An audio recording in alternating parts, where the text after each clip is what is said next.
no tan extendido de pues unas glándulas que nos hacen falta, súper importantes en el sistema endocrino y a diario escuchamos hablar de ellas y a diario como médicos utilizamos medicamentos que intervienen en estos aparatos endocrinológicos. Entonces, vamos a empezar a hablar de las glándulas suprarrenales. Como su palabra lo dice, son glándulas que se posicionan justo arriba de los riñones. Una al lado izquierdo, otra al lado derecho, obviamente. Son retroperitoneales y son bien pequeñitas. Pesan entre 4 a 8 gramos y un tamaño promedio de 5 por 3 centímetros. Dicen que tienen forma diferente, que la derecha tiene forma de pirámide y la izquierda tiene forma semilunar. Además, esto a veces siempre son preguntas de examen y se equivocan. Tiene dos partes, tiene la corteza y tiene la médula, ¿ok? Sin embargo, vamos a ver que la corteza a su vez se divide en tres partes más bien diferenciadas que dependiendo de las enzimas que tienen, asimismo producen ciertas hormonas. La corteza representa el 90% y la médula representa un 10%. Y así como la hipófisis, que la adenohipófisis viene del epitelio de Rathke y la neurohipófisis viene una invaginación del hipotálamo, la corteza viene del mesodermo y la médula viene de la cresta neural en la glándula suprarrenal y está altamente irrigada y está altamente también inervada por el sistema nervioso autónomo. Entonces, esta imagen muestra la irrigación de las mismas. Son pequeñas, pero están bien irrigadas. Como lo ven, tiene una arteria frénica derecha, ¿verdad? Que viene del tronco celíaco. Viene justo del tronco celíaco. Viene una vena suprarrenal derecha, viene una arteria suprarrenal inferior, que es una ramita de la arteria renal, como ven acá. Entonces tiene una que viene de la misma aorta abdominal, una del tronco celíaco y una de la arteria renal, como lo ven acá. Entonces, en esta imagen animada ven cómo está subdividida a su vez la corteza suprarrenal. La zona glomerular es la que está más externa, en la parte más externa o afuera de la corteza suprarrenal. En estas células de la zona glomerular se produce la aldosterona, que es el principal mineralocorticoide. ¿Cuál es el principal mineralocorticoide? La aldosterona. ¿Y dónde se produce? En la zona glomerular. ¿Ok? Representa un 15% de toda la corteza, ¿verdad? De un 70%, entonces está la zona fascicular o fasciculada, que es la del medio.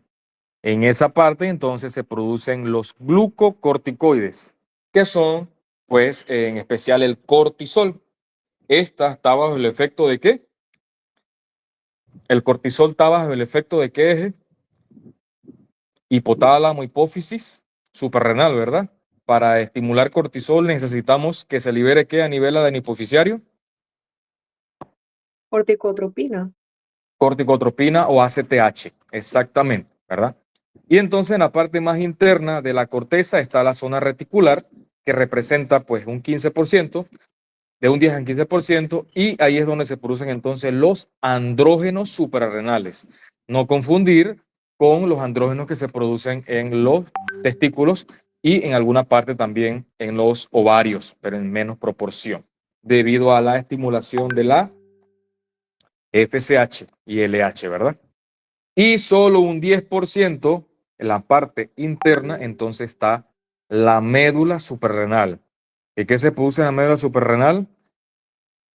Hormonas que vienen del aminoácido tirosina, como le mencioné, adrenalina y noradrenalina. ¿Ok? Entonces, se han aislado más de 30 esteroides de la corteza suprarrenal, pero solo dos, que son pues estos que les acabo de mencionar, los que determinan la función endocrina normal del cuerpo. Todas se sintetizan a partir del colesterol. Casi el 80% del colesterol que se emplea para la formación de estos esteroides suprarrenales perdón, provienen de la LDL, del plasma circulante, de ese colesterol LDL. Bueno, de ahí se extrae para formar hormonas suprarrenales. ¿Cuál es el principal mineralocorticoide? La aldosterona. Afecta sobre todo y interviene ¿qué? En el metabolismo ácido-base y también en la concentración del compartimento extracelular e intravascular del sodio y el potasio, así mismo como el estado ácido-base al reabsorber bicarbonato en unas células especializadas en el riñón y también eh, orinar hidrogeniones en forma de amonio. ¿Ok? Entonces, eso con los mineralocorticoides. Los glucocorticoides, el principal es el cortisol, que este tiene que ver con un montón de cosas. Tiene funciones tanto genómicas como no genómicas. Cuando ustedes escuchan la palabra genómica, es que interviene o altera el material genético de la célula, ¿ok? Ya sea para suprimir la respuesta en formación de proteínas, suprimir la respuesta inmunitaria, la menor producción de inmunoglobulinas, estabilización de los lisosomas para que no se liberen esas enzimas líticas y demás, ¿ok? Pero también tiene efectos metabólicos, como lo cual la hiperglicemia, el metabolismo de las proteínas, lípidos y pues el efecto antiinflamatorio que coloqué acá, ¿no? Entonces, esta imagen que está acá muestra todo lo que pasa en la corteza suprarrenal, dependiendo de qué parte de la corteza estamos hablando. Entonces, vamos a ver. El colesterol, miren que aquí la imagen hecha con AIA pone colesterol LDL. Hay una enzima que, bueno, forma parte de un complejo de citocromo. Cada vez que ven una imagen o una enzima que empieza con esto, un CYP, es un complejo de un citocromo, ¿ok? Entonces, esta aquí no le ponen nombre, pero esa se llama la colesterol desmolasa, ¿ok? Entonces, cuando al colesterol lo afecta la colesterol desmolasa, el primer metabolito que se forma es la pregnenolona. Esta que está aquí en grande. Vamos a ver si se ve el cursor. Bueno, aquí. Ese es el primer metabolito que se forma luego del colesterol, la pregnenolona. Entonces, a partir de este metabolito, vamos a ver varias cosas y para ver para dónde ocurre la reacción. Entonces, vamos a ver las rutas. La imagen de arriba, ven que es lo que está coloreado en azul, sigue la ruta de los mineralocorticoides o la aldosterona, ¿verdad? Entonces, si sobre la aldosterona actúa una enzima que también forma parte de de este complejo, de este citocromo, ¿verdad? Ya no es la 11A1, sino es la 11A2, se forma la progesterona, ¿ok? Estamos en la línea de los mineralocorticoides. Entonces, la progesterona puede tener dos vías. Puede volverse para la formación de glucocorticoides, como ven la línea verde, o seguir la línea azul para la formación de mineralocorticoides. Entonces vamos a seguir la línea azul para los mineralocorticoides. Sobre la progesterona puede actuar la 21-hidroxilasa. ¿Qué hace esa enzima? Pues le pone un OH al carbono 21 y se forma entonces la 11-desoxicorticoesterona. Si nuevamente volvemos a someter este metabolito que es la desoxicorticoesterona 11 para la 21-hidroxilasa, entonces se forma la corticosterona. Y así sucesivamente. La corticosterona puede dar origen al 18-hidroxicorticosterona a partir de la 11-beta hidroxilasa. Y la última reacción, ¿verdad? De acá va a ser debido a la enzima aldosterona sintetasa, que convierte la 18 hidrocorticoesterona en aldosterona. ¿Ok? Estas flechas verdes que ven aquí es porque, como eso todo está juntito ahí en la corteza suprarrenal, hay enzimas que pueden entonces llevar a la reacción para la formación de glucocorticoides. Y esto es lo que pasa aquí. La 11-beta hidroxilasa también puede dar el 11-desoxicortisol. Y ahí, mediante también la otro complejo de citocromos, entonces formar cortisol. ¿Qué pasa? Que vamos a decir que la reacción no se fue para la progesterona, sino que la reacción se fue para la 17-alfa hidroxipregnenolona. Aquí entonces existen otras enzimas, pero están más a la parte interna, como lo dice esta parte acá, la zona reticular. Recordar que la zona reticular es donde se forman los andrógenos y es la parte más interna. Ahí las células tienen otras enzimas. Entonces, si ese metabolito está por ahí, viene la 17-alfa hidroxilasa y convierte esa 17-alfa hidroxipregnenolona en DHEA, que esto es dehidroepiandrostenediona, que es el primer metabolito o el precursor de los andrógenos. Si sobre este metabolito hace efecto las 3-beta hidroxiesteroides deshidrogenasa, entonces se forma la androstenediona. Y si de nuevo la vuelve a hidrogenar, se forma la androstenediona o la testosterona. ¿Ok? Entonces, como ven, no es una reacción que solamente vamos a decir que la pregnenolona va a dar, dependiendo del brazo donde se vaya la reacción, el metabolito, sino que además esos metabolitos más avanzados pueden transformarse en glucocorticoides o también en andrógenos suprarrenales. ¿Ok? Entonces, esta imagen de acá explica más que todo el sistema de renina, angiotensina, aldosterona. ¿Ustedes conocen algún medicamento que actúe en el sistema de renina, angiotensina, aldosterona? Menciónenme unos 4 en cualquiera de sus puntos. Como su palabra lo dice, renina, angiotensina, aldosterona. Y ven la imagen que ¿dónde se forma la renina? En las células yuxtaglomerulares, que están cerca ahí a la mácula densa, que sensan el filtrado glomerular. En el filtrado glomerular, recuerden que todavía no es orina, es el componente de agua que viene del plasma, electrolitos, algunas sustancias, ácidos, aminoácidos, a veces glucosa, no debe haber proteínas, medicamentos, sales biliares, todo eso es el filtrado glomerular, en especial agua. ¿Conocen algún medicamento que tomen algún familiar suyo que han escuchado que actúa en el sistema de renina, angiotensina, aldosterona? O si no, se lo menciono yo. Lospril, enalapril. Exactamente.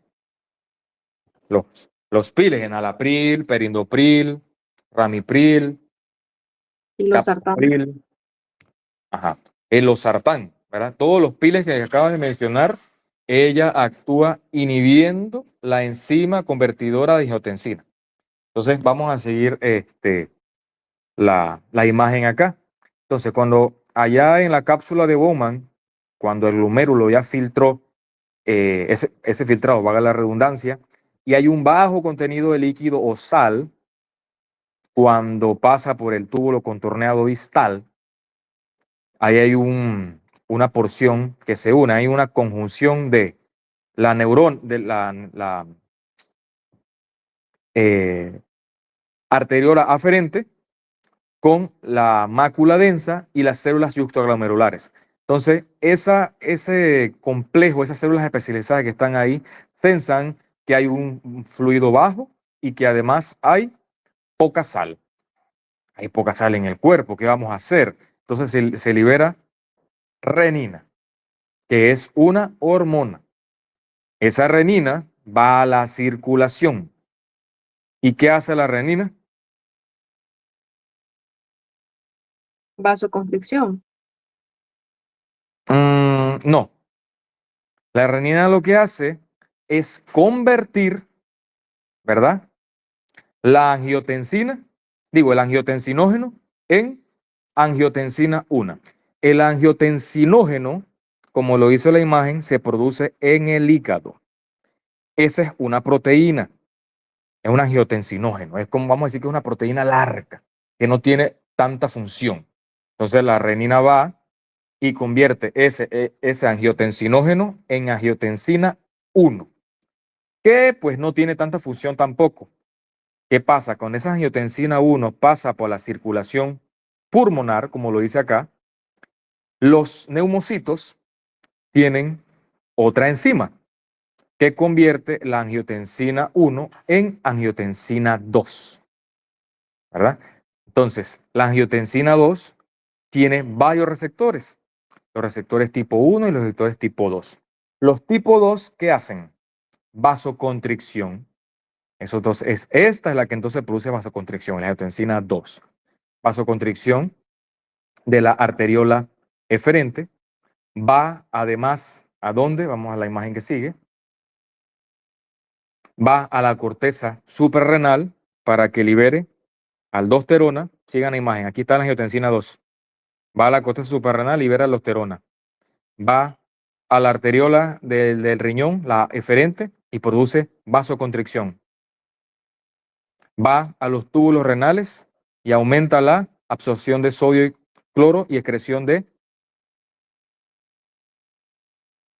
hidrogeniones. Va también a la médula suprarrenal y libera adrenalina y noradrenalina. Y también por un mecanismo indirecto puede ir a la hipófisis posterior y aumentar la secreción de ADH para que se retenga, además del sodio, ¿verdad? Y el bicarbonato que se está absorbiendo, se absorba agua. Entonces mira todas las funciones que tiene aquí. Entonces, la compañera mencionó los inhibidores de la enzima que produce el pulmón para convertir angiotensina 1 en angiotensina 2, que son los IECA. Perindopril, ramipril, enalapril, captopril, todo eso, ¿verdad? Sin embargo, también hay antagonistas de los receptores de angiotensina, como lo son el losartán, valsartán, candesartán, olmesartán, todos esos tanes. ¿Ok? También hay unos bloqueadores de la renina para que no se produzcan, pero eso ya no se usa. ¿Ok? También existen antagonistas de los receptores de aldosterona. ¿Ok? Podemos inhibir los receptores de angiotensina con todos los TAN, ¿verdad? Pero además podemos inhibir los receptores de aldosterona. ¿Conocen algún inhibidor de los receptores de aldosterona? O antagonista de los mineralocorticoides, que como se conocen también, se utilizan para falla cardíaca e hipertensión resistente. Spironolactona, eplerenona. Exacto, espironolactona, finerenona y esplerenona, son ellos. Entonces, ¿cuáles son los principales estímulos para que se libere la aldosterona? Ya lo mencioné. El primero de ellos es la angiotensina 2. Y esto es una pregunta de examen. Y el segundo, el aumento de la calemia, el aumento de potasio. Cuando se aumenta el potasio, ¿verdad? Se provoca una despolarización de las células en la zona glomerular que abre los canales de voltaje dependiente de calcio y por lo tanto es más sensible la célula a liberar y sintetizar aldosterona. El efecto de la ACTH sobre la aldosterona es muy poco, es tenue. Recordar que la ACTH estimula la liberación es de cortisol. Aunque estén ahí cerquita, pues no lo hace. El sodio, de manera indirecta, la acidosis plasmática, si pudiéramos decir un tercer estímulo para la liberación de aldosterona, tendríamos la acidosis plasmática. ¿Por qué la acidosis? Acuérdense que la acidosis plasmática se traduce en dos cosas, depende si es respiratoria o si es metabólica. En la acidosis metabólica, lo que tenemos es una depresión de bicarbonato. ¿Y qué dijimos que hacía la aldosterona a nivel renal? Absorción de bicarbonato. O sea que si tenemos acidosis metabólica, la aldosterona se puede liberar para estimular a las células de los túbulos renales a producir más bicarbonato. Como lo mencioné acá, su función global no se ve afectada en ausencia de ACTH y su principal función, ¿cuál es? La reabsorción tubular renal de sodio y la secreción de potasio.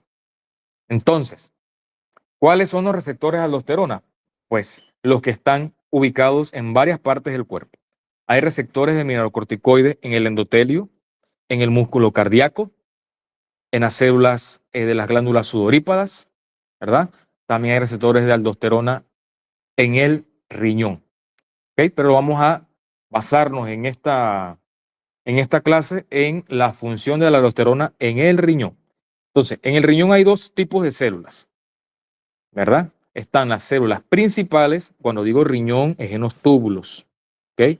En los túbulos renales. En el túbulo distal y el colector hay dos tipos de células. Las principales, que se encargan de la reabsorción de agua. ¿Cómo reabsorben agua? Por el estímulo ADH, ¿ok? O sea que tanto la ADH como la aldosterona estimulan sus receptores, que ambos están en las células principales. ¿Dónde están los receptores del ADH? Células principales. ¿Dónde están los receptores de la aldosterona? Células principales. Entonces, por lo tanto, ahí se absorbe agua y se absorbe sodio, ¿verdad? Y en las células intercaladas, que están por ahí como su palabra dice, intercalada dentro de las otras células, o sea, circundando las células principales, tienen mucha actividad de anhidrasa carbónica y por lo tanto son importantísimas en el papel de la regulación ácido-base en el cuerpo. Entonces, este es un diagrama de una célula principal.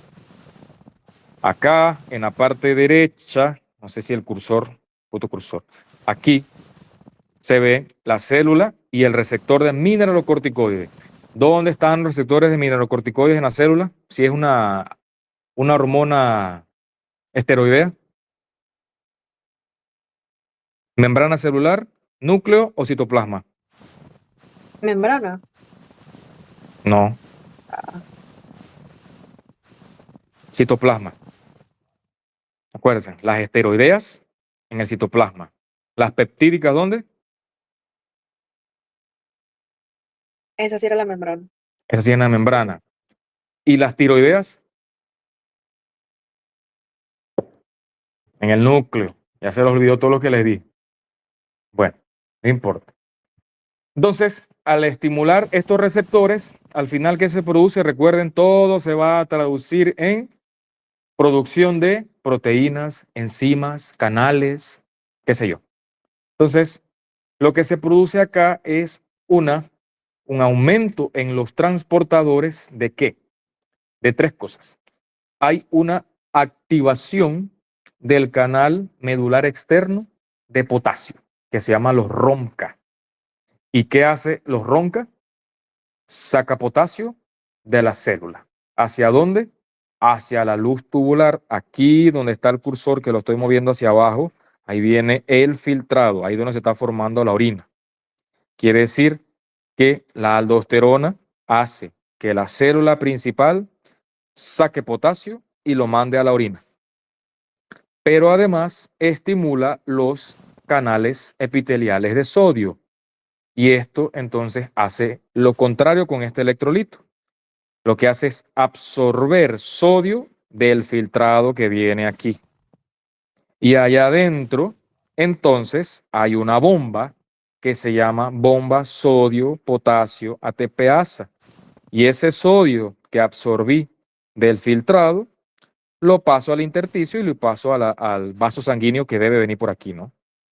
Para la próxima le digo a la IA que me haga una imagen mejor.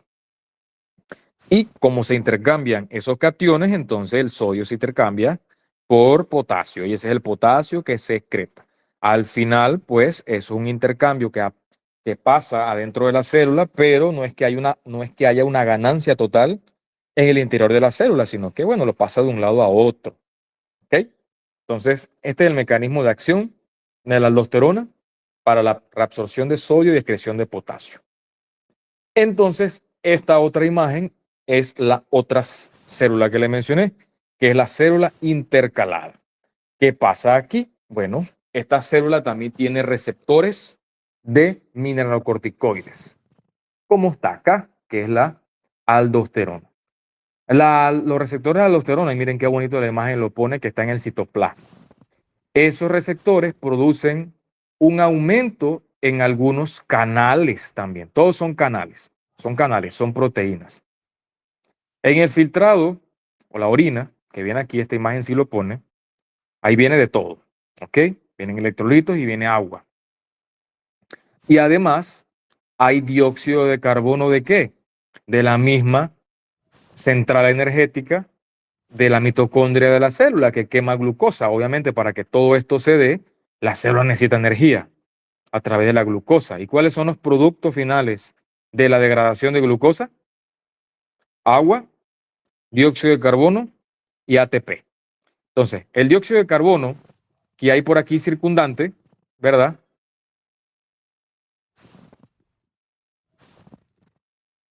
El dióxido de carbono que hay aquí circundante se va a mezclar con el agua que viene del filtrado glomerular. ¿Y qué forma dióxido de carbono más agua? Ácido carbónico. Ácido carbónico. Pero esto necesita una enzima, ¿verdad? Que es la anhidrasa carbónica. Ok. Entonces, hay anhidrasa carbónica que está adentro de la... Hay una anhidrasa carbónica que está en el citoplasma de la célula y también hay una anhidrasa carbónica que tiene efecto en el borde luminal de la célula. Entonces, el ácido carbónico es un ácido que es inestable. Entonces, él se disocia en bicarbonato e hidrogenión, ¿verdad? Se le va un hidrogenión y por lo tanto ya no es H2CO3, sino que es HCO3 negativo y el hidrogenión. La aldosterona aumenta la actividad de esta bomba, que es la hidrogenión ATPasa. Y ese hidrogenión entonces lo excreta a la luz donde viene el orina. ¿Y qué pasa, coño? ¿Qué pasa? La célula intercalada y todas esas células que componen el túbulo renal tienen aminoácidos gluconeogénicos. Lamentablemente no les di yo metabolismo, pero ahí, si me escuchan, pues ya no estuvieran tan perdidos. Digo yo que están perdidos, pero bueno, esperemos que no. Entonces, hay un aminoácido gluconeogénico. ¿Qué quiere decir? Que ese aminoácido es capaz de formar glucosa. No solo se forma glucosa a partir de glicerol o de acetil-CoA o de piruvato y lactato. Hay aminoácidos que también pueden formar glucosa. Y esta es la glutamina. Glutamina. Esa amina, extremo amino, es un extremo nitrogenado, ¿verdad? Que es NH4.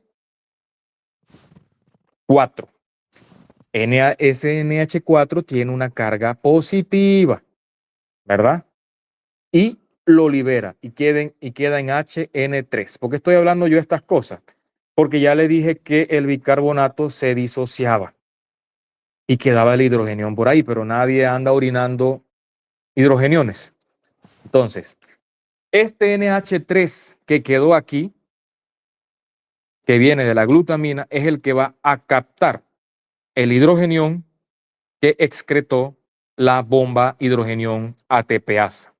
Y entonces en el lumen se forma el NH4 y ese amonio sí se puede orinar.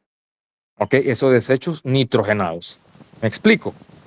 Entonces, mediante este mecanismo es que la célula intercalada orina hidrogeniones pegados al NH3 en forma de NH4, ¿verdad? Y absorbe el bicarbonato que quedó aquí solito, intercambiándolo por cloro. Esto es lo que pasa aquí. Entonces, ya explicamos el mecanismo por el cual la aldosterona absorbió sodio allá en la principal y excretó potasio, y aquí en la intercalada excretó hidrogeniones y absorbió bicarbonato. Clarito. Entonces, como todo, cuando hay una hiperactividad o una hipoactividad de una glándula o una hormona, aparecen enfermedades. Vamos a hablar del hiperaldosteronismo, que no es más que un grupo de trastornos donde la aldosterona es inapropiadamente alta para el estado de sodio. Entonces hay una hiperactividad o liberación autónoma de aldosterona en ausencia de los principales reguladores de la misma. O sea, no importa que haya angiotensina 2, no importa que haya hipercalemia, no importa que haya hipocalemia, nada de esas cosas, la aldosterona se libera autónomamente. ¿Y esto qué va a provocar? Pues hipertensión, mayor mortalidad de daño cardiovascular, retención de sodio. La renina plasmática, ¿cómo va a estar? Va a estar baja, porque como es autónoma, la aldosterona no necesita nada para estimularla. Y en la mácula densa allá, como se está absorbiendo sodio, así mismo se está filtrando, ya dice, ¿para qué voy a liberar renina? ¿Ok? Y por lo tanto hay mayor excreción de potasio.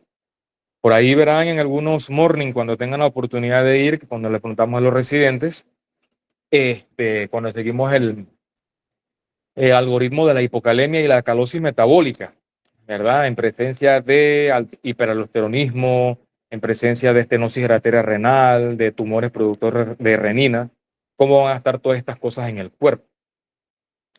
Entonces, la principal causa de hiperaldosteronismo depende de dónde lo lean.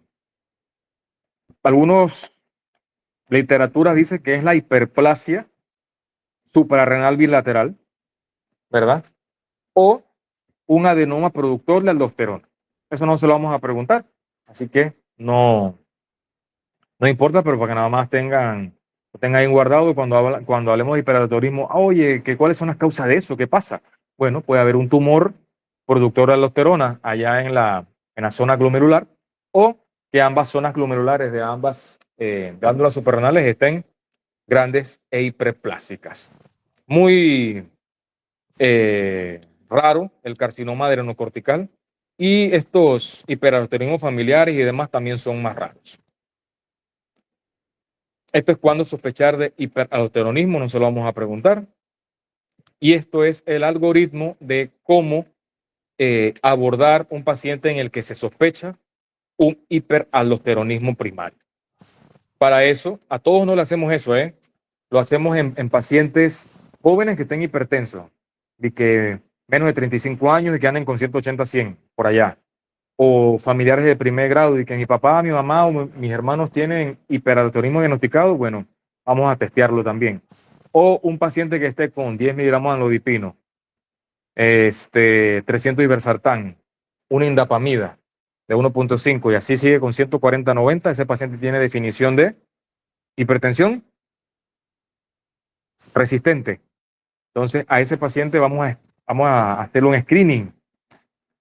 En el hospital y en el seguro social no tenemos estos laboratorios. No podemos medir aldosterona y tampoco podemos medir actividad de la renina plasmática. Vamos a hacer el ejercicio mental para ver si me están siguiendo la corriente. ¿Qué les dije yo que era el hiperaldosteronismo? Es una hiperfunción o una secreción autónoma de la glándula suprarrenal, ¿verdad? Independientemente de sus principales estímulos.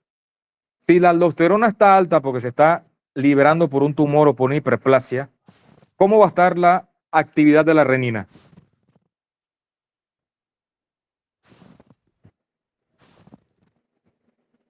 ¿Ah? Alta, ¿no? ¿Por qué?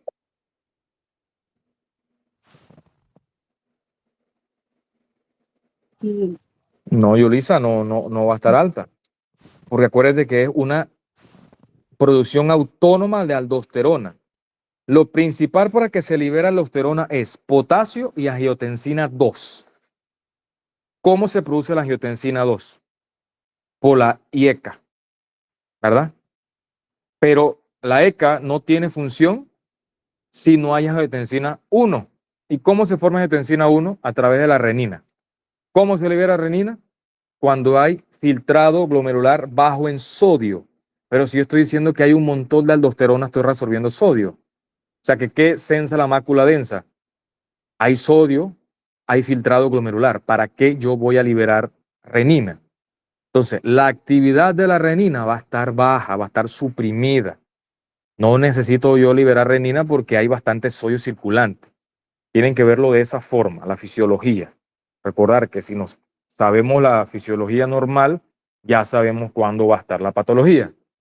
Entonces, si dividimos un número alto sobre uno bajo, nos va a dar un número positivo. Entonces va a estar por arriba de 30 esta relación. Y eso lo hacen. Yo tengo pacientes en la privada que le hemos hecho esto. Ninguno le he pegado, pero bueno, sí pegué un feocromocitoma.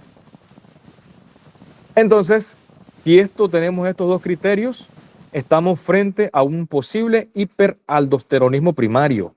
Pero entonces tenemos que ir a una prueba de confirmación. Las pruebas de confirmación son test de fluorocortisona, el test de carga de salina y estas cosas, que no es más que si yo le pongo 1 litro de salina a un paciente en 2 horas, va a dar una venoclisis de salina. ¿Cuántos miliequivalentes de sodio por litro tiene 1 litro de salina normal al 0.9%?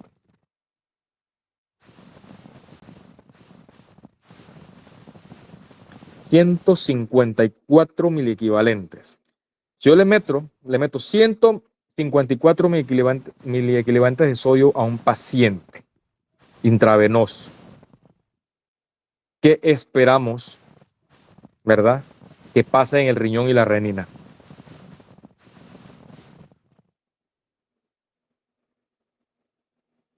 Que se suprima. ¿Para qué voy a estar recibiendo tanto sodio si me están poniendo intravenoso? Entonces, si normalmente lo que pasa es que eso se suprima y no se estimula la aldosterona, lo que yo espero encontrar en un paciente normal que no tiene hiperaldosteronismo es que la aldosterona esté suprimida. Pero si esa aldosterona no se suprime o no desciende de un punto de corte basal, entonces quiere decir que está autónomamente produciéndose. Entonces ahí estaríamos confirmándolo. Entonces vamos a hacerle entonces un estudio de imagen con un protocolo, ¿verdad? Un protocolo especial que uno pide para un TAC o resonancia suprarrenales para ver si hay nódulos, ¿verdad? Entonces aquí podemos ver una masa o podemos ver hiperplasia de ambas suprarrenales y el tratamiento entonces va a ir, si es una masa hay que operarlo. Si es una hiperplasia, se puede hacer 1,5 o se puede también dar medicamentos que intervienen en la síntesis de los esteroides suprarrenales. Capritia. Bueno, el cortisol, principal glucocorticoide, ya hablando pues ahora de los glucocorticoides, cualquier estrés puede elevarlo, traumas, infecciones, los extremos de temperatura, inyecciones de adrenalina, cirugía, inmovilización prolongada. De las funciones, como ya lo mencioné, tiene funciones genómicas, no genómicas, y las no genómicas son la parte acá de metabolismo, ¿no? Producen hiperglicemia a estimular la gluconeogénesis, suprime el sistema inmunológico, aumenta el metabolismo de las grasas, proteínas y carbohidratos, disminuye la formación ósea y también interviene de una manera no tan directa en la homeostasis del agua y electrolitos, ¿verdad? En cuanto a los efectos del metabolismo, ya lo mencioné, estimula la gluconeogénesis hepática de unas 6 a 10 veces el valor basal, puede provocar, debido a este mecanismo, una diabetes suprarrenal, aumenta la utilización de aminoácidos para la síntesis hepática de glucosa, ¿verdad? O sea que provoca proteólisis. Utilizo proteínas para formar azúcar. Disminuye los depósitos de proteínas casi en la totalidad de las células del organismo para aumentar el catabolismo. Aumenta la movilización de los ácidos grasos del tejido adiposo y aumenta la concentración de ácidos grasos libres en el plasma con el objetivo de oxidación para formar energía. Sobre la inflamación, pues estabiliza las membranas lisosómicas, como ya les había mencionado, disminuye la migración de los leucocitos a la zona inflamada y la fagocitosis pues, de las células dañadas. También disminuye la permeabilidad de los capilares, debido pues, por estos antiinflamatorios, lo que impide la salida del plasma, y suprime el sistema inmunitario al reducir la multiplicación de los linfocitos T y también los linfocitos B, que son las células que producen inmunoglobulinas o anticuerpos. Entonces, hablamos de la hiperfunción en cuanto al hiperaldosteronismo. Ahora vamos a ver la hipofunción con respecto al cortisol. Pero, como ustedes saben que el cortisol sí está bajo el efecto de la ACTH allá en la adenohipófisis, podemos hacer una asociación o correlación para que ustedes no se les olvide, hacer la correlación con la tiroides, así como yo les pregunté la vez pasada. Aquí hay una causa primaria y hay causas secundarias. Siempre las causas primarias van a ser cuando el problema está en la glándula que produce la hormona. La causa secundaria va a ser cuando el problema está en la glándula que controla esta otra glándula. ¿Me explico? Entonces, cuando tenemos insuficiencia suprarrenal primaria, el verguero está en la glándula suprarrenal y ahí todas las líneas hormonales están afectadas, o la mayoría. Entonces, la principal causa de la insuficiencia suprarrenal primaria, ¿cuál es? La autoinmunitaria, que es la adrenalitis, asimismo como la principal causa de hipotiroidismo, ¿cuál es? Tiroiditis de Hashimoto, que es un trastorno autoinmunitario, donde hay anticuerpos anti-TPO, ¿verdad? Entonces, acá, adrenalitis autoinmunitaria, hay anticuerpos contra enzimas, la 17-alfa hidroxilasa, la 11 hidroxilasa, la 21, bueno, hay autoinmunidad contra esas enzimas. Invasión tumoral, tuberculosis suprarrenal y la hiperplasia suprarrenal congénita, que es más frecuente, obviamente, en niños, donde hay una deficiencia de estas enzimas de la esteroidogénesis suprarrenal. ¿Cuáles son los signos y síntomas? Apréndensela porque siempre pongo un caso clínico de los síntomas arriba y abajo y que qué laboratorio la mandaría. Entonces, los pacientes con insuficiencia suprarrenal primaria tienen síntomas de fatiga, debilidad, náusea, se le baja el sodio, sube el potasio, hay acidosis metabólica, hipoglicemia, hipotensión, hay hiperpigmentación. ¿Cómo va a estar la ACTH en una insuficiencia suprarrenal primaria?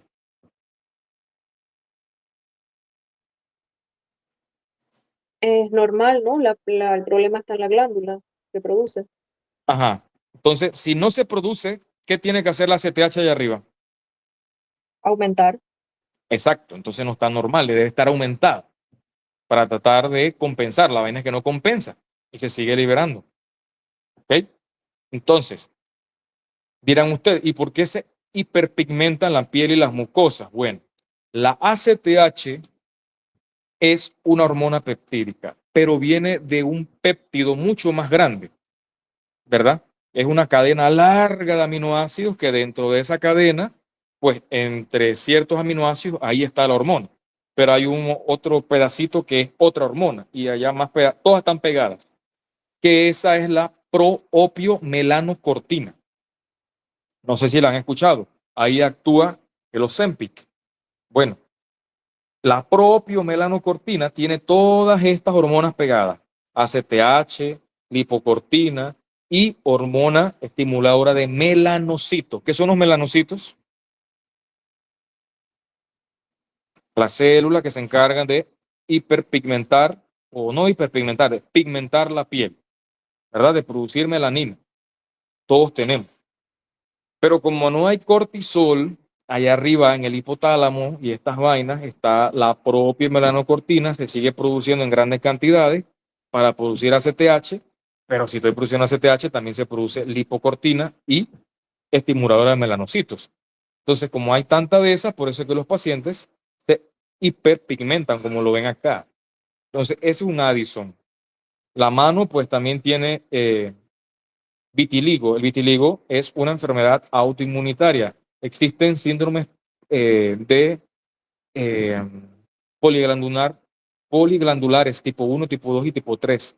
Una persona puede tener hipotiroidismo primario, puede tener anemia perniciosa, puede tener diabetes tipo 1, puede tener vitiligo, puede tener adrenalitis y todas esas cosas que le estoy mencionando son autoinmunitarias. ¿Ok? Entonces, estos van a ser algunos signos que vamos a encontrar en el paciente. ¿Qué pasa entonces con la insuficiencia suprarrenal secundario?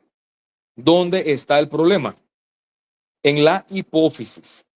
La mayoría de las veces es secundario a un panhipopituitarismo. Nosotros tenemos pacientes con panhipopituitarismo Postquirúrgico. Los pacientes que son sometidos a resección transesfenoidal de adenomas hipofisiarios pueden llevarse el adenoma y la hipófisis por ahí. Y quedan entonces depletados de TSH, de prolactina, de gonadotropina, de ACTH y estas vainas. Entonces puede provocar una insuficiencia suprarrenal primaria. Yo tengo pacientes que toman levotiroxina, toman prednisona y se ponen puff intranasales de desmopressin para evitar diabetes insípida central, ¿verdad? Es muy raro la falla aislada en la producción de ACTH y la causa más frecuente es la supresión del eje. Saben que ayer vi un paciente que está utilizando Artiajo King. ¿Ustedes han escuchado esa vaina? Artiajo. Eso es unas cápsulas que vienen de Centroamérica, creo que de El Salvador, Nicaragua, que tiene extracto de ajo. Bueno, yo tuve hace como un año una paciente con todos los signos y síntomas de Cushing. Gorda, cachetona, joroba de búfalo, tenía estrías violáceas. Tengo la foto, por ahí se las comparto. No le sale la cara a la doña. Y yo le hice de todo. La mandé a un laboratorio de Vidatec para que se hiciera cortisol en saliva a las 11 de la noche y se hiciera un cortisol urinario en 24 horas. Con decirle que a la doña le salió todo en cero. Entonces, ¿cómo es posible que alguien tenga signos y síntomas de hipercortisolismo, o sea, una Cushing, pero los corticoides están bajo en sangre? ¿Qué está pasando? Se los está tomando de forma exógena. Tiene un Cushing exógeno. Y quizás fue un error mío que no indagué tanto en el tratamiento de la señora está gordita, le duele una rodilla y ella me dijo que tomaba suplementos naturales. Sin embargo, el Artiajo King tiene dexametasona.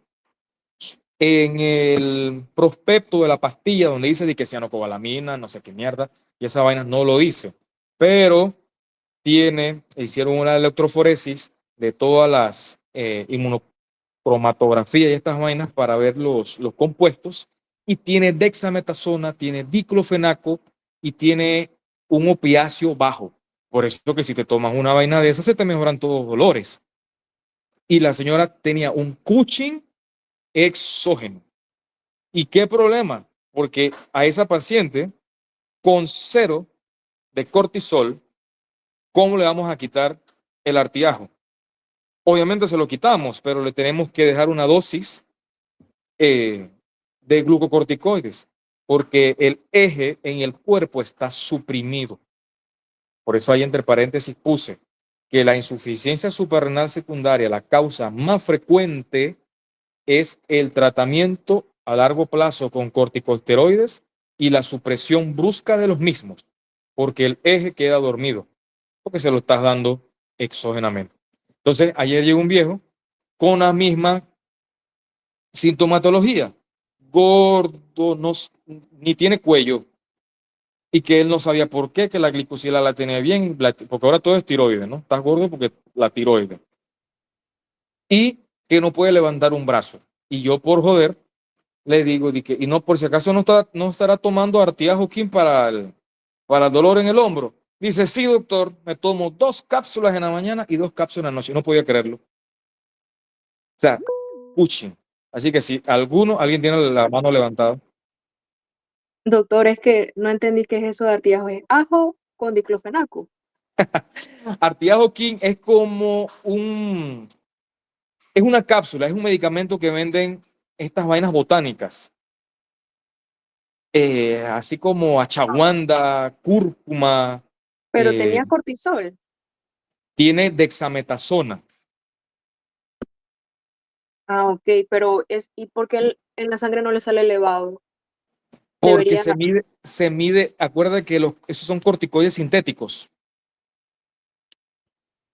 son corticoides sintéticos, eso no se miden en sangre. El, el, el laboratorio está diseñado para detectar el cortisol, no está diseñado para detectar dexametasona, hidrocortisona, fluocortisona, metilprednisolona, ¿me explico? Ah, es otra forma de cortisol. Ajá, él está tomando sintético, un corticoide sintético. Pero a lo que yo voy, y es algo jocoso porque dicen que están tomando un medicamento natural. Vamos a decir que es un extracto de una hierba, un ñagato, noni. O sea, eso lo venden en cápsulas, ¿no? Pero el nombre comercial de eso es Artiajoquín. Y esa formulación de pastillas en el prospecto no dice lo que tiene, pero la FDA, al ver la forma masiva en que se ha comercializado eso, hicieron descripción y estudios químicos de lo que tiene la maldita pastilla. Y tiene corticoides. Y por el efecto antiinflamatorio del corticoide, la gente se mejora de los dolores, pero tiene efectos metabólicos. Entonces el señor de ayer también andaba tomando eso. Y eso es delicado porque él está hipertenso, está gordo, no, el cuello ahora está gordo, probablemente tenga apnea obstructiva del sueño, ronca por la noche. La apnea obstructiva del sueño es una causa de hipertensión resistente. Ajá, Edward. Doctor, cuando mencionó lo de la ashwagandha, ¿esa pastilla también tiene algún No, algo de calcio como la pastilla que mencionó o no? no, esas no. Quise hacer como una analogía, pues, Ah, que ok. hay mucha gente, yo tomo biotina y Ujú. tomo vitamina E, por decirlo algo, pero hay gente que le gusta tomar mucha suplementos y cápsulas que ellos lo llaman naturales, pues. Lo mezclan mucho, pues. Sí, entonces esa, como dicen que es algo natural que viene del ajo, porque por eso es arte de articulación ajo y que es un rey, king, la gente lo usa, pero tiene esos componentes. O sea, si Pero no no. tiene el stamp ese de FDA, lo que diga la botella puede ser mentira, pues. Exactamente. Les exhorto a que ahorita cuando se acaba la clase busquen así, arti de articulación, ajo, king de rey. Y todo lo que le va a salir es FDA warning. Entonces, dejando al lado el artiajo king, las pacientes con artritis reumatoide que utilizan corticoides también, las lúpicas, las de esclerodermia, la de Sjögren, las de, ¿qué más? Pueden usar corticoides, las polimialgias reumáticas, todas estas cosas, cuando usan dosis de corticoides supresivas, más de 7.5 miligramos día de prednisona por más de 3 semanas, pueden tener supresión del eje. No, que se me acabó la pastilla, no fui a tomar más, su eje está dormido. ¿Qué uno hace en esa situación? Ir decalando, ¿verdad? 3 semanas toma 7.5, por decir un número, ¿eh? La otra semana toma 5, las otras semanas toma 2.5, hasta que el cuerpo vaya despertando, ¿ok? Entonces, los síntomas acá, fatiga, debilidad, pérdida de peso, náuseas, vómitos, diarrea, hipotensión, hipoglicemia, pero acá no va a haber hiperpigmentación, ¿verdad?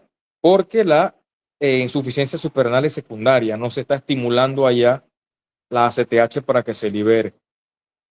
Doctor, entonces en el caso de la primaria es más grave que la secundaria y la secundaria es reversible. La secundaria, ambas pueden ser reversibles, porque a los pacientes que tienen insuficiencia suprarrenal primaria y tienen adrenalitis, que no tienen ni cortisol ni aldosterona, nosotros le podemos dar corticoides y mineralocorticoides exógenos. Ya hay formulaciones para eso, que es la fluocortisona y la eh, prednisona. O también podemos dar hidrocortisona oral, pero de eso no hay aquí no hay en Panamá. La mayoría de los pacientes con insuficiencia suprarrenal primaria traen la hidrocortisona de Costa Rica. Y en la secundaria, pues acá el problema solamente es cortisol, no es aldosterona, ¿eh? Entonces, acá podemos hacer eso que les mencioné, ¿no? La decalación, el decalaje, eh, así bien, pautado de las dosis. No, que estaba tomando 50, ya estoy mejor. Bueno, usted dentro de las próximas 2 o 3 semanas va a tomar 40. Las próximas otras semanas va a tomar 35 y así hasta que vayamos adaptando el cuerpo a una dosis mínima, ¿ok? Pero las dos tienen tratamiento, ¿eh?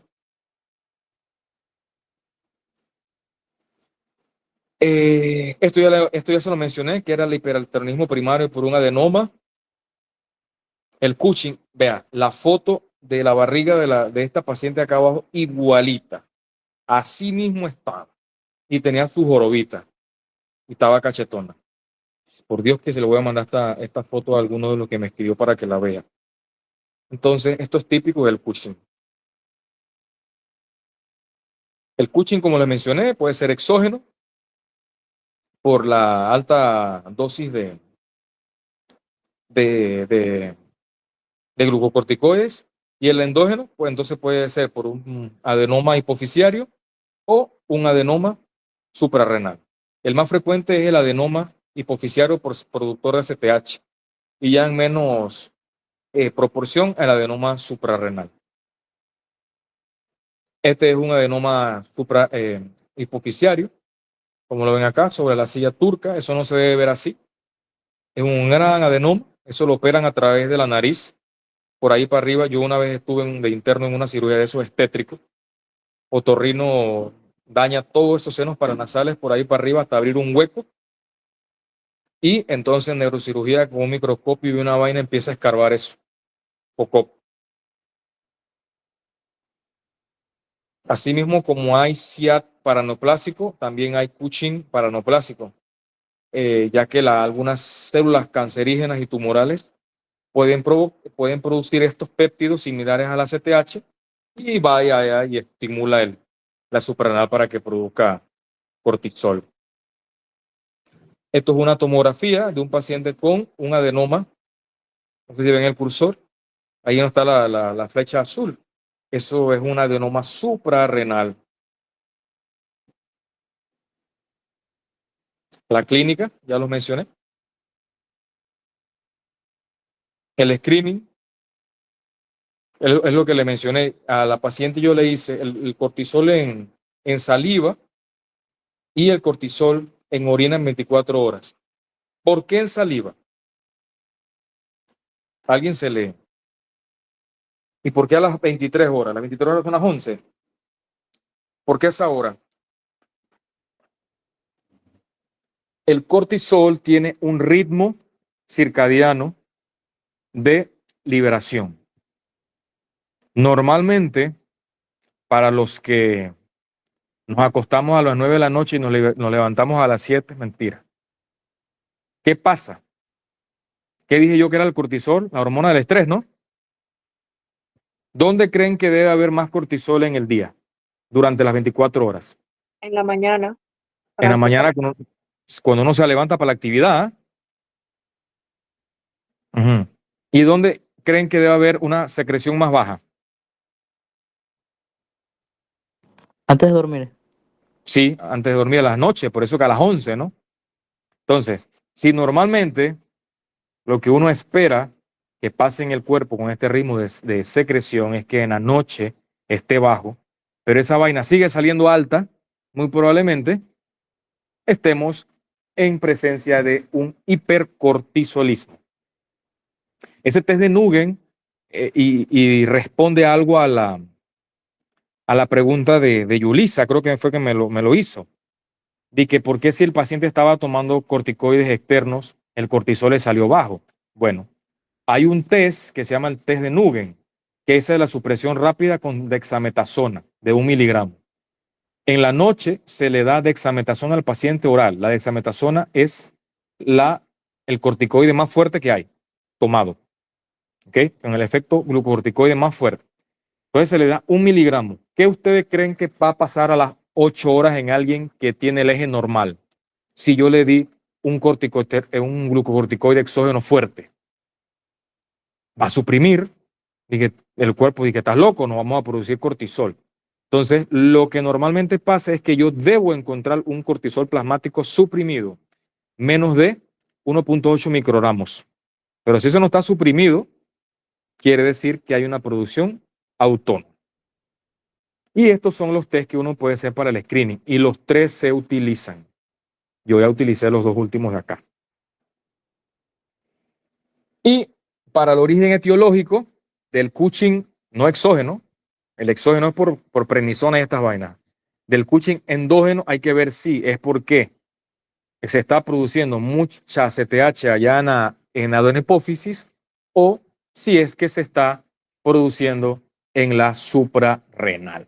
Aquí podemos medir la CTH, eso no se hace aquí en Panamá, pero si está elevada, pues es producto adenohipoficiario. A ver, hasta aquí suprarrenales, páncreas y diabetes. Estas son poquitas diapositivas, colegas. Y nada más llevamos 1 hora hablando. Esto vamos a terminarlo en 20 minutos. Entonces, el páncreas. Tenemos un páncreas exocrino. ¿Dónde libera la secreción el páncreas exocrino?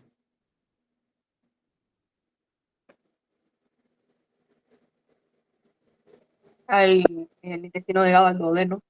Sí, exactamente, al tracto digestivo. Y el páncreas endocrino a la sangre, ¿verdad?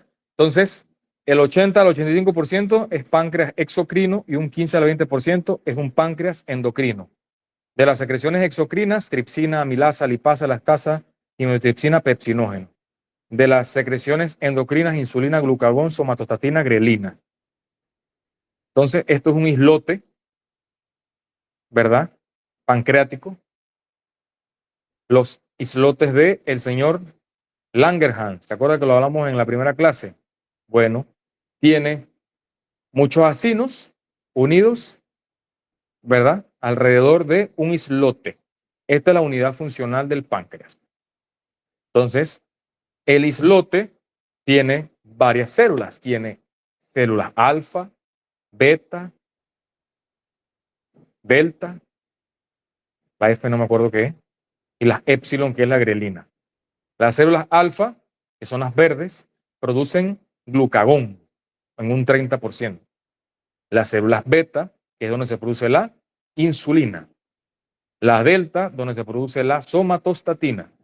La F, el polipéptido pancreático. Y las épsilon, la grelina. ¿Ok? Entonces todas están juntitas ahí. La insulina, como les mencioné al principio, descubierta por Banting y Bess en el 21, por allá en Toronto, Canadá.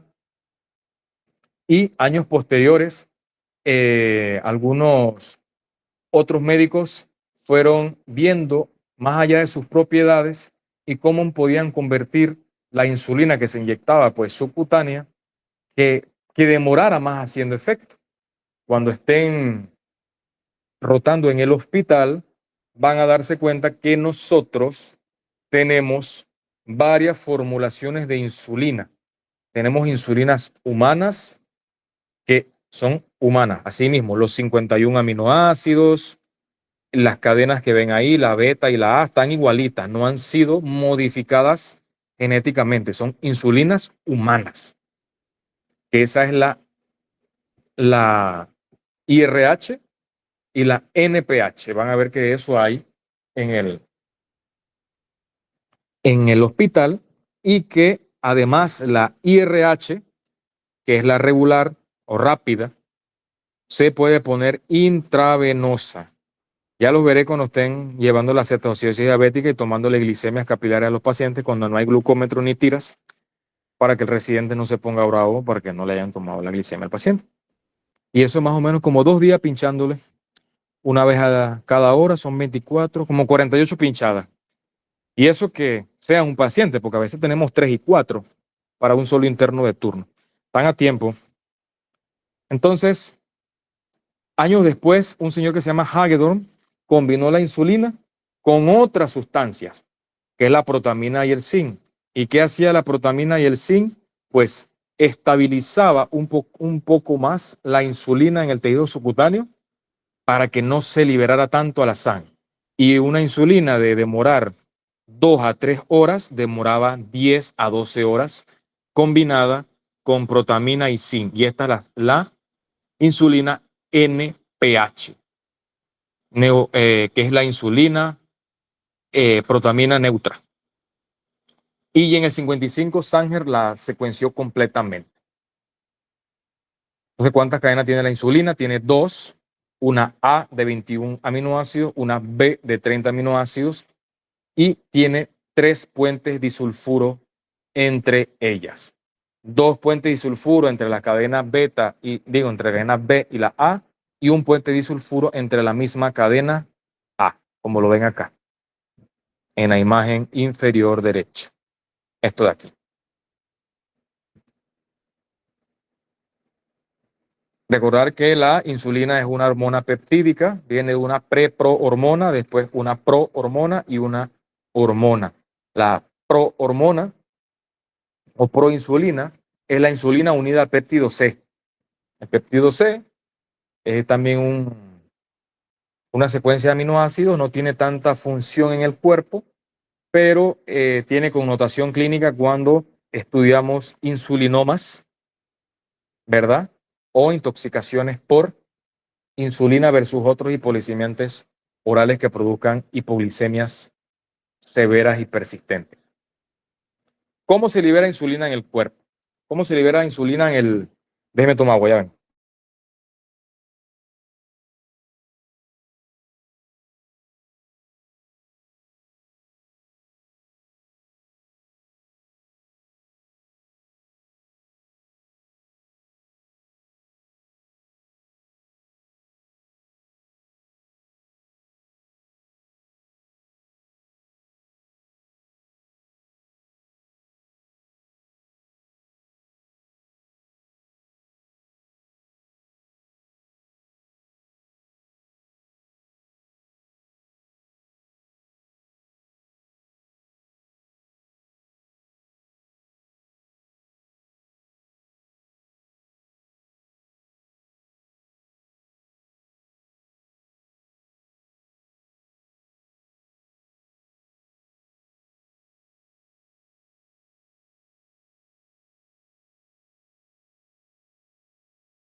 Ok, disculpen.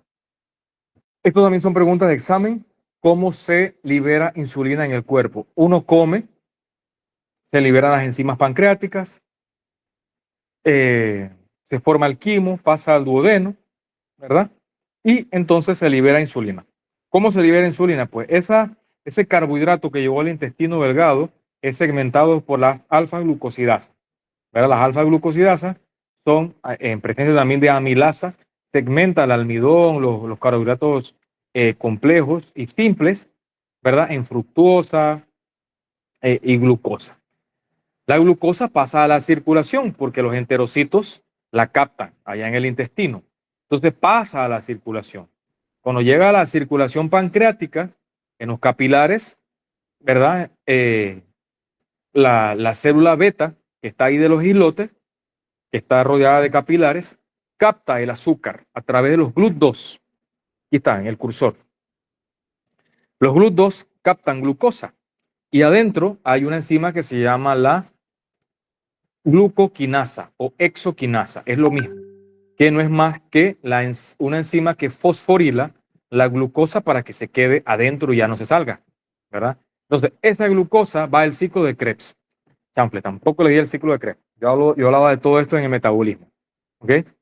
Y en el ciclo de Krebs, ¿qué es lo que se produce? ATP. Ese ATP en forma de que es energía, trifosfato de adenosina, cierra unos canales sensibles a ATP, que son los canales de potasio sensible a ATP, valga la redundancia. Ese es un canal target de las sulfonilureas. Sulfonilureas. Glicacida, glibencamida, gliburide, glimepiride, esas medicinas puercas, actúan aquí. No me gustan. Yo no uso eso. ¿Ah? Al frente hay botoncitos. Toca, eso se activa solo.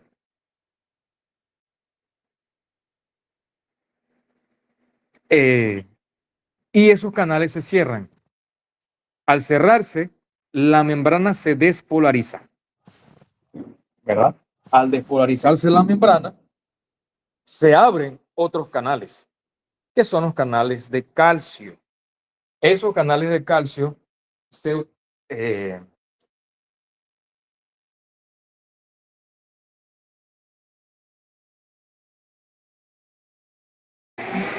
esos canales de calcio son segundos mensajeros. ¿Se acuerdan? El calcio, la fosfolipasa, el MP cíclico. Bueno, entonces ese calcio hace que las vesículas de insulina o gránulos de insulina que ya están formados se peguen a la membrana celular y se libere la insulina. Este es el mecanismo por el cual se libera insulina. Estos canales sensibles a calcio, también hay otros canales sensibles a vitamina D. También hay receptores de incretinas. Hay receptores de péptidos similar a glucagón, ¿verdad? Todo eso aumenta la actividad de la célula beta pancreática. Acuérdense que los receptores de insulina están unidos a enzimas. ¿Se acuerdan? También la leptina, también la eritropoyetina. Los receptores de acetilcolina están unidos a canales iónicos, ¿verdad? Los receptores de ADH están unidos a proteína G. Espero que se acuerden de eso, porque todo eso es lo que voy a preguntar. Estamos dando fisiología. Entonces, esta es una imagen de el receptor de insulina unido a enzimas. Estas enzimas que están aquí, bla, bla, bla, activan una cascada enzimática interna que al final se va a traducir en dos cosas. En muchas cosas se traduce, porque la insulina tiene efectos mitogénicos y tiene efectos metabólicos.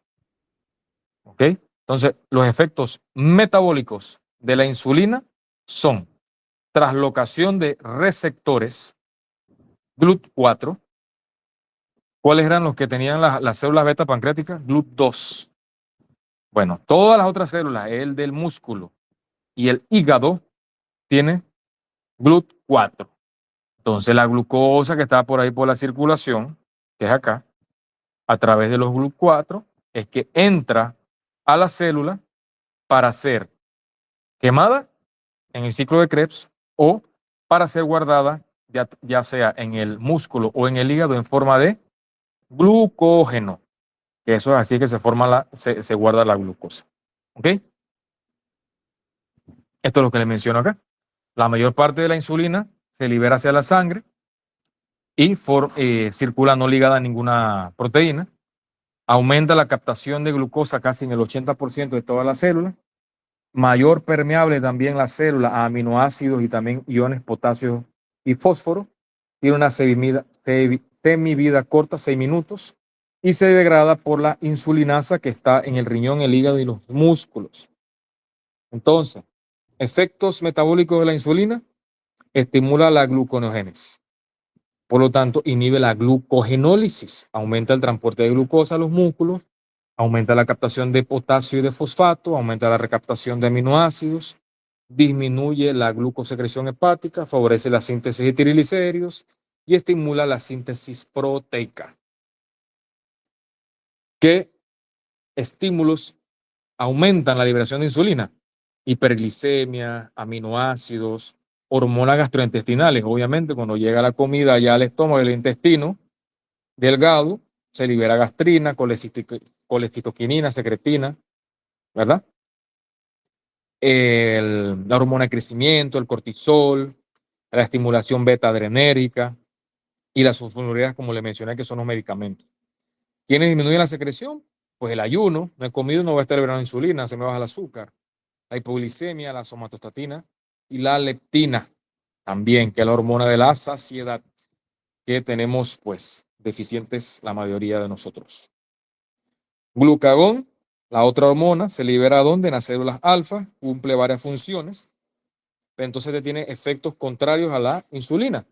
Provoca glucogenólisis, aumenta la glicemia, fomenta la gluconeogenia, el incremento de aminoácidos en la sangre, activa de las células lipasas, las células que contienen lipasa en el tejido graso para que se libere más ácidos grasos para que se quemen. Y el ejercicio agotador cuadruplica o quintuplica la concentración sanguínea de glucagón. ¿Para qué? Para tener y que esta forme más glucosa, más azúcar para tener como reserva energética, ¿ok? Y la somatostatina pues disminuye la secreción de la mayoría de todas las hormonas gastrointestinales y también la hormona de crecimiento. Disminuye la motilidad del estómago, la motilidad de la vesícula biliar, aumenta la secreción de enzimas para la mayor absorción de nutrientes, de enzimas, no de hormonas. La somatostatina disminuye la mayoría de las hormonas en el tracto gastrointestinal.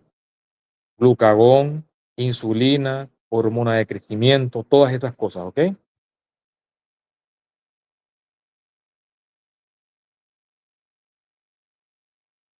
Y aquí solamente la última diapositiva de diabetes, que es lo que más vemos, es lo más común ahorita: diabetes, hipertensión, hígado graso, dislipidemia, obesidad. Eso es lo que vamos a ir a ver. Eso es lo que nos preparamos y estudiamos para eso, lamentablemente, ¿verdad? Bueno, para los que quieren ser ortopedas y esas cosas, también, pero para los que quieren ser médicos generales o que se les dificulte después hacer una especialidad, esto es lo que vamos a ver. ¿Okay? Entonces la diabetes es una enfermedad crónica, metabólica, caracterizado pues por altos niveles de glucosa en sangre, resultados pues ya sea por defectos en la secreción de insulina o por una resistencia a la misma. Hay 4 tipos. Por ahí creo que la ADA sacó una nueva clasificación, yo no la puse acá, pero para que sepan, la diabetes tipo 1 es la diabetes inmunomediada. Bueno, también hay diabetes tipo 1A, donde hay anticuerpos positivos, donde uno puede medir los anticuerpos, antiislotes, antiinsulina, anti-GAT, anti un montón de cosas. Y hay otra donde el páncreas está destruido, pero no hay anticuerpos circulantes. O bueno, debe ser que todavía los estudiosos y los químicos no han podido detectar cuáles son, pero la diabetes tipo 1 es tipo 1A y tipo 1B. También existe una diabetes tipo LADA, que esto es un acrónimo de diabetes latente del adulto, ¿okay? Que aparece entre los 30 y 35 años por ahí. Recordar que la diabetes tipo 1 siempre pensamos que es de niños y gente pequeña, es verdad. En el hospital hay un montón de chiquillos, 17 y 18 años, que quedan hospitalizados con cetoacidosis diabética como 10 veces al año, una vez cada mes, que son diabéticos tipo 1. Pero puede haber una diabetes inmunomediada que se desarrolle un poquito más tarde, 30 a 35 años, ¿verdad? Y entonces son maltratados porque le están dando metformina y otras cosas. Para eso necesitas especialistas así como nosotros. La diabetes tipo 2, entonces, es debida a una pérdida progresiva de la secreción de insulina en el contexto de una resistencia periférica a la misma. Diabetes tipo 2 es un montón de cosas, ¿verdad? Entonces, esta representa de un 90 a un 95% de los casos. Y hay un grupo como de las raras, que son las diabetes tipo MODY. MODY son los defectos monogénicos en la secreción pancreática. Bueno, puede ser trastornos en la misma exoquinasa que les mencioné ahorita en la fosforilación de la glucosa dentro de la célula beta, o un sinnúmero de alteraciones en los canales, que toda la secreción de insulina en el páncreas se ve alterada. Esas son las MODY.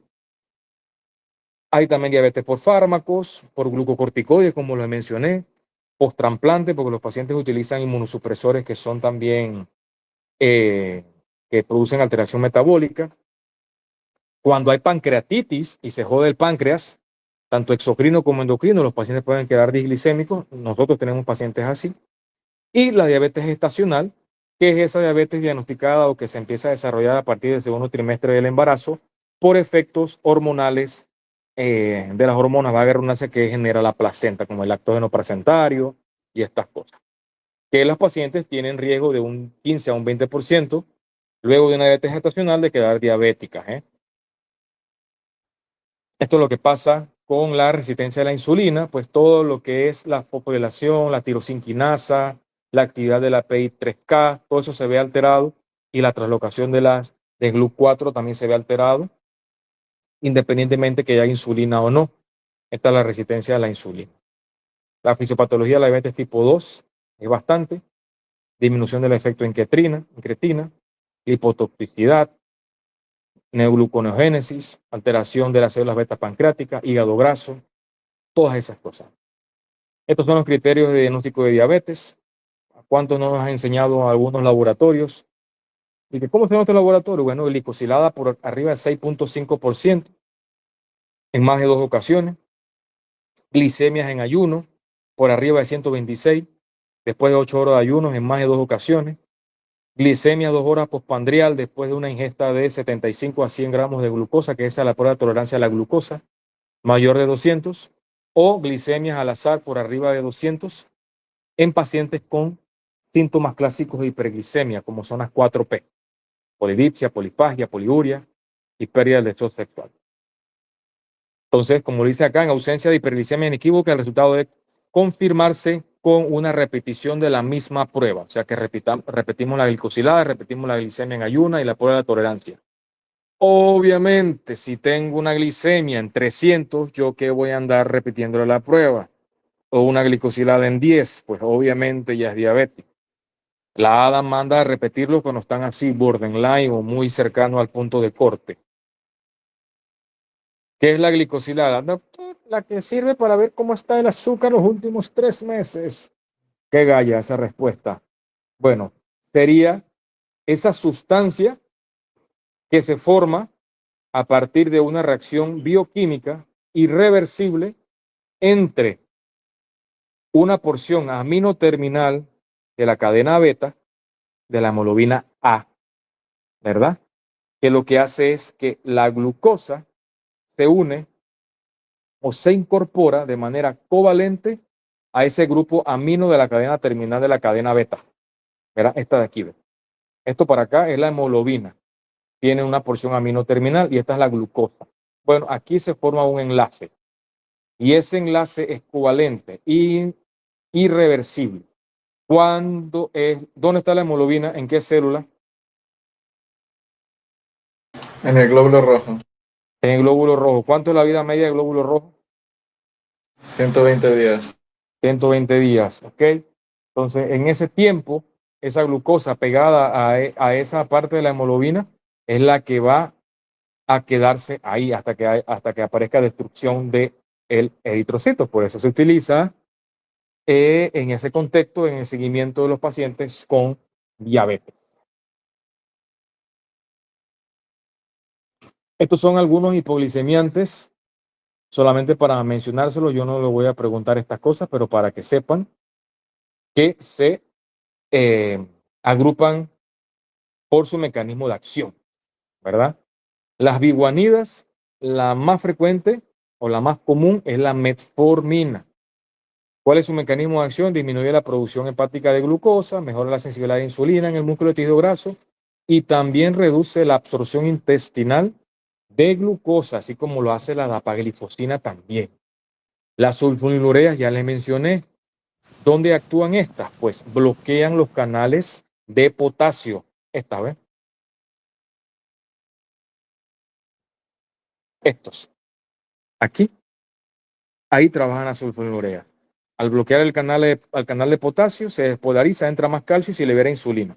O sea que son secretagogos de insulina. Esto no existe, por acá ya, las meglitininas, los inhibidores de ADP4, las gliptinas, que esa está la citaglitina, vildaglitina, todas estas vainas hay. Citagliptina es Januvia, vildaglitina es Galbus, linagliptina es Trayenta. ¿Qué hacen ellas? Inhiben la enzima DPP4, que es una enzima que se encarga de degradar los GLP-1. los péptidos, péptidos like glucagón, que eso es el GLP-1, ¿no? Tipo 1. El GLP-1, como le mencioné, es la incretina y estimula la liberación de insulina en la célula beta pancreática. Entonces, si yo inhibo la enzima que degrada la hormona que aumenta la insulina, estoy mejorando a los pacientes con resistencia a la insulina y diabetes. Tenemos los inhibidores también de un transportador de sodio glucosa. Allá en el riñón hay unos transportadores que son los SGLT2. Cuando el riñón filtra glucosa, ella se reabsorbe en un canal que es este. Pero si yo lo inhibo, esa célula, esa glucosa filtrada, la vamos a orinar. Y por lo tanto, pues disminuyo la carga de glucosa en el cuerpo. Ahí están la empaglifosina y la dapaglifosina. En el hospital tenemos dapaglifosina. Tenemos dapaglifosina, tenemos glicacida, glibencamida, tenemos metformina. No tenemos ningún IDDPP4. Las glitazonas, la pioglitazona ya no se utiliza mucho. Se utiliza en hígado graso. Los inhibidores de alfa-glucosidasa tampoco hay. Y lo famoso ahorita mismo, que son los agonistas de GLP-1, de GIP y de glucagón. Semaglutide, ¿verdad? Que es el Ozempic, Wegovy, liraglutide, dulaglutide, que es el Trulicity, tirzepatide, que es el Mounjaro, que es dual, GIP y GLP-1. El GIP es una hormona que se produce en las células L del ilion. Y el GIP, que es el péptido insulinotrópico dependiente de glucosa, se produce en las células K del yeyuno. Entonces, estas hormonas hacen que el tránsito intestinal sea más lento, te llenes más rápido, a nivel central produce saciedad, se libera más insulina por el páncreas. O sea que si yo doy estas formulaciones análogas que tienen una vida media más larga, bajo de peso y mejoro todo. Hígado graso, síndrome, ¿cómo que se llama ahora? El ovario poliquístico, síndrome poliendocrínico de ovario, no sé qué cosa, bueno, también sirve para eso. Y lo que hace es mimetizar las incretinas nativas activando el receptor de GLP-1, lo que estimula todo lo que le mencioné. La insulina, suprime la secreción de glucagón, enlentece el vaciamiento gástrico y estimula la saciedad a nivel central. Los Ozempic, la dosis máxima es, bueno, el semaglutid, la dosis máxima que es 7.2 miligramos semanal, cuesta como $400 al mes. El tirzepatide, que es el Mounjaro, está como en $600 al mes. Ya tenemos en el MyLewis ahí si quieren. Y vamos a ver qué más tenemos por aquí. Ya para terminar lo que le mencioné, las insulinas. Tenemos insulinas humanas, IRH, NPH, y tenemos las análogas, que son ya las modificadas genéticamente. Y ahí tenemos las análogas, tenemos las ultra rápidas, las intermedias y las prolongadas. Las ultra rápidas, todas son análogas, todas son modificadas genéticamente. Ahí tenemos el Aspar y la Lispro. Tenemos Lispro en la institución, ¿ok? La rápida es la normal, que está la IRH, esta que tenemos en el hospital. Tenemos la intermedia, que es la NPH, que le mencioné que también es humana, pero está mezclada con protamina y zinc. Tenemos la glargina, que es la Lantus, ¿verdad? De acción prolongada, de 20 a 24 horas. Hay en varias formulaciones. La Lantus de 100 y la Toujeo de 300 unidades por ml. Tenemos la Detemir y la Degludet, que es la tresiva que más me gusta usar, que tiene un mecanismo de acción hasta de 42 horas. Y también hay mezclas, pero esto es muy A mí se me hace difícil utilizar esto y titular estas cosas, las mezclas, que vienen en un mismo frasquito, dos tipos de insulina. Esa no me gusta. Y ya. ¿Alguna preguntita? Doctor, Interesante. lo que acaba de mencionar del cuadro, habría que también memorizarlo para el examen. No, no, no, no. Esa No, no. esto es fisiología. Pero a mí siempre me gusta mencionar porque la medicina es, el 40% de la medicina pienso yo que es farmacología.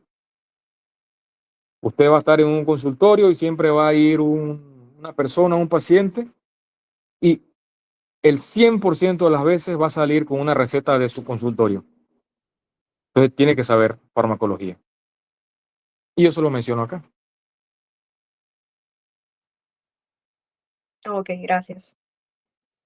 Vale. Listo, pues hasta aquí endocrinología. Suerte en el examen. Gracias, doctor. Gracias, doctor. Hasta luego. Que tenga Hasta buen día. luego. Gracias, hasta luego.